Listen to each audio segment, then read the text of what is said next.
Welcome to fandom. তো এই derby ডেতে কিন্তু ভিডিও নিয়ে চলে এসেছি। আজ কিন্তু ডার্বির প্রিভিউ। আর ডার্বিতে কিন্তু দুই দল একদম জেগে থাকবে, কারণ একজন কিন্তু টপ স্পটের জন্য তো লড়াই করছে, আর আরেকজনেরও এখনো হালকা একটুখানি হোপ আছে, যদি সব ম্যাচ জিততে পারে তো টপ 6-এ আশা একটুর জন্য জাগিয়ে রাখতে পারে।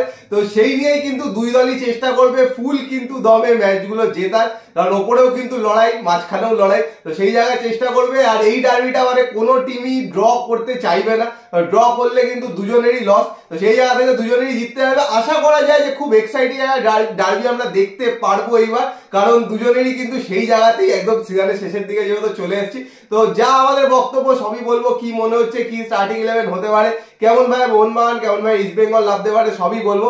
আর ব্লগও কিন্তু চলে আসবে ঠিক অনেক দেরিতেই আসবে, কারণ খেলাটা একটা আজব টাইমে। তো 11:30 কিন্তু বেজে যেতে পারে ব্লগ আসতে, কিন্তু অবশ্যই কিন্তু সবাই নজর রেখো। ঠিক 11:30-12টার মধ্যে কিন্তু ব্লগটা চলে আসবে। আর ওখানেও যেই জিতুক কমেন্ট করো, শেয়ার করো। তো পূজার থেকে প্রথমে শোনো না। তো প্রথমে বলি যে অনেকে টিকিটের আপডেট নিয়ে জিজ্ঞেস করছে, তো ম্যাচ ডেতে টিকিট কোথা থেকে দেওয়া হবে সেটা আগে ক্লিয়ার করে দিই। তো ম্যাচ ডেতে টিকিট কিন্তু দেওয়া হবে রাত্রি 8টা পর্যন্ত, 8:30 থেকে খেলা, তো 8টা অবধি টিকিট দেবে বেলেঘাটার দুটো ক্লাব থেকে। একটা হচ্ছে ইস্ট বেঙ্গলের টিকিট দেওয়া হচ্ছে মহাদেব ক্লাব থেকে। এই মহাদেব ক্লাবটা হচ্ছে ঠিক 5 নম্বর গেটের উল্টো দিকে যে সুভাষ সরোবর রয়েছে তার থেকে একটা গেট রয়েছে যেখান দিয়ে ঢোকা যায়, ওই গেটটার ভেতরে কিন্তু এই ক্লাবটা। তো ওইখান থেকে কিন্তু ইস্ট বেঙ্গলের টিকিটটা দেবে।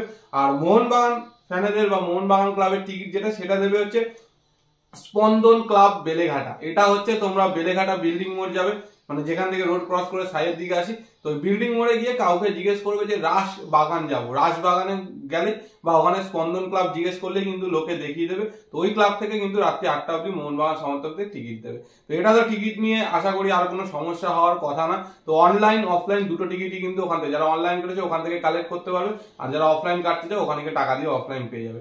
এর সাথে সাথে আরো একটা কথা বলি, সেটা হচ্ছে গতকালকে কিন্তু সন্তোষ ট্রফির ফাইনাল ছিল, আর অসাধারণ কিন্তু একটা ম্যাচ হয়েছে। জানি কেউ দেখোনি, ডার্বির আগের দিন কেউ দেখে না, তো আমি যে দেখেছি, বাট খেলাটা অসাধারণ একটা খেলা হয়েছে, পুরো হাড্ডাহাড্ডি খেলা গোয়া সার্ভিসেসের মধ্যে। আর সার্ভিসেসের একটা অসাধারণ গোল, আর সেই গোলেই কিন্তু এই বছরে সন্তোষ ট্রফি চ্যাম্পিয়ন হয়েছে সার্ভিসেস।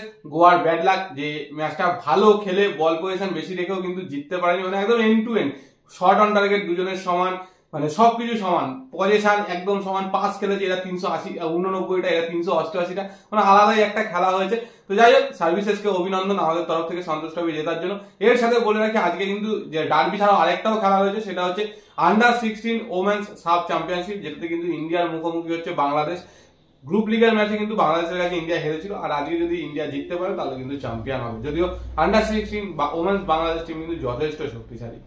তো এবার ডার্বির কথায় চলে আসি। ইন্ডিয়ান ফুটবলের আপডেট তো সব পেয়ে গেলে, সন্তোষ ট্রফির কথা তো কেউ খবর রাখো না, যে সার্ভিসে জিতে গেছে সেটাও জানতে পেরে গেলে পুজোর জন্য। তো যাই হোক, এবার ডার্বির কথায় আসি। প্রথমেই যেমন বললাম, দুজনেই কিন্তু একদম চাইবে ম্যাচটা কিন্তু জিততে। কেউ এই ডার্বি সেফ থেকে ড্র করার চেষ্টা করবে না, যেটা কিন্তু এখন একটা ট্রেন্ড হয়ে গেছে, ডার্বিতে ড্র করার চেষ্টা বেশি চলে। কিন্তু এই ম্যাচটা কিন্তু দুজনেই চাইবে যে ম্যাচ কিন্তু বের করার, কারণ ড্র করলে দুজনেরই ডিসঅ্যাডভান্টেজ। তো সেই জায়গা থেকে এক্সপেক্ট করা যায় যে খুবই একটা অ্যাটাকিং সাইড দুদিক থেকেই দেখতে পাবো।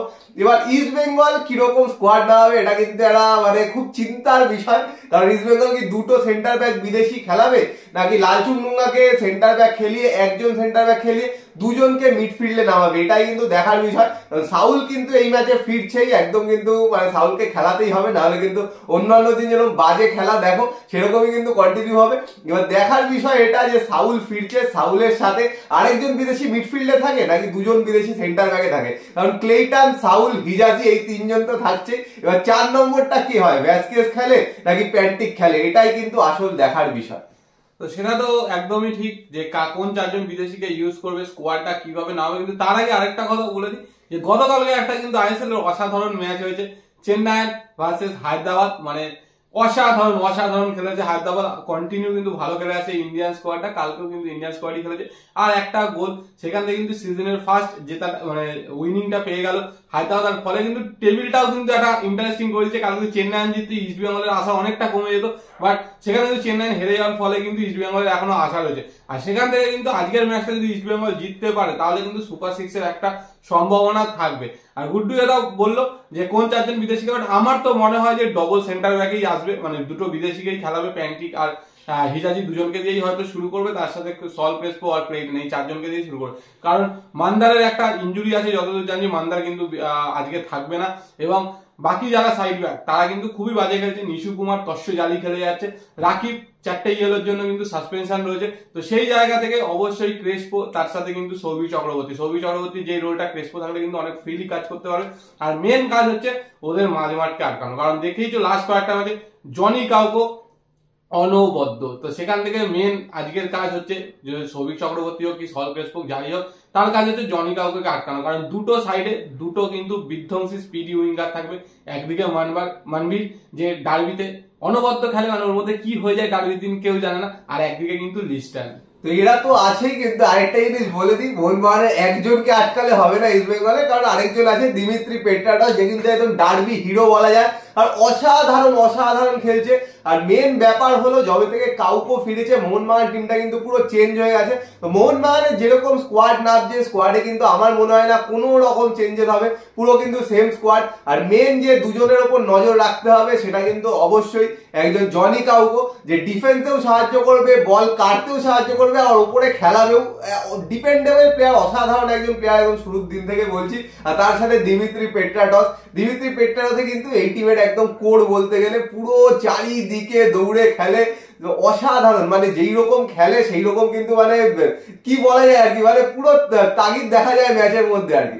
আর আরেকটা জিনিস দেখার বিষয় যেটা মোহনবাগানের, যে স্ট্রাইকার কে নামে, স্ট্রাইকার দুজন কিন্তু আছে, এবার দুজনের মধ্যে কাকে নামায়, সাদিকুকে নামায় নাকি কামিজকে নামায়, গোল কিন্তু করছে দুজনে। সেই জায়গা থেকে কিন্তু দেখার বিষয় যে স্ট্রাইকারটা কে নামে। এবার যেই স্ট্রাইকার নামুক সেকেন্ড হাফে আরেকজন স্ট্রাইকার নামবে, এটা কিন্তু ধরে নিতেই পারো। ডিফেন্সে তো একজন আছেই। এবার মনবীর সিং এর পারফরমেন্সের উপর কিন্তু অনেকটাই ডিপেন্ড করবে, কারণ মনবীর দেখেছো আগের দিন যা পারফর্ম করেছে, মোহনবাগানের খেলা পুরো চেঞ্জ, মানে একাই বলতে গেলে একাই কিন্তু পুরো মানে ছিঁড়ে খুঁড়ে শেষ করে দিয়েছে। এই মনবীর সিং এর ওপরেও কিন্তু নজর রাখতে হবে। আর লিস্টার তো এখন ভালো ফর্মে আছে, ভালো খেলছে, কিন্তু মেন কথা হলো মোহনবাগানের ডিফেন্স কিন্তু স্ট্রং রেখে খেলতে হবে, কারণ উল্টো দিকে ক্লেটন বলে আরেকজন আছে, সে কিন্তু মানে জিরো চান্স থেকে হঠাৎ করে একটা ক্রিয়েট করে দিতে পারে। তো সেই জায়গা থেকে ডিফেন্সটা কিন্তু একদম সজাগ রাখতে হবে।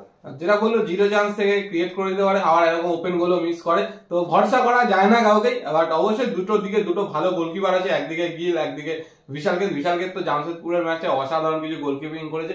তো সেখান থেকে একটা হাড্ডাহাড্ডি ম্যাচ হবে আশা করাই যায়, বাট দুজনেই চাইবে কিন্তু জেতার জন্য, কারণ গতকালকের ম্যাচটা কিন্তু আরো তাগিদ বাড়িয়ে দিতে পারে ইস্ট বেঙ্গলের। কিন্তু অবশ্যই অ্যাডভান্টেজ আজকের ডার্বির, কারণ মোহনবাগান লাস্ট 3-4টে ম্যাচে যা পারফরমেন্স করেছে, তারপরে এক সপ্তাহ রেস্ট, সেই জায়গা থেকে অবশ্যই অ্যাডভান্টেজ কিন্তু মোহনবাগান। তো যাই হোক, সবই বলে দিলাম। আমাদের যা মনে হচ্ছে স্কোয়াড কিরকম নামতে পারে, কিরকম আর কি খেলা হতে পারে, আমাদের যা মনে হলো সবই বলে দিলাম। তাছাড়াও টিকিট নিয়ে যারা জানতে চাইছিলে, টিকিটের আপডেট কিন্তু পুরো ফুল ডিটেলস তোমাদের দিয়ে দিয়েছে, আশা করা যায় আর কোনো প্রবলেম হবে না। আর ব্লগ তো অবশ্যই আসবে, যেই জিতুক যেই হারুক রাত্রিবেলা 11:30-12টার সময় আসবে, যদিও অনেক লেটে খেলা। তো ব্লগটা অবশ্যই দেখো, শেয়ার করো, এবং ওটাতেও কিন্তু কমেন্ট করো। আর এই ভিডিওটা পছন্দ হলে লাইক করে দিও, শেয়ার করে দিও, চ্যানেলটা অবশ্যই সাবস্ক্রাইব করে দিও, আর কি বক্তব্য কমেন্ট বক্সে কমেন্ট করে জানিও। তো চলো এখনের জন্য টাটা।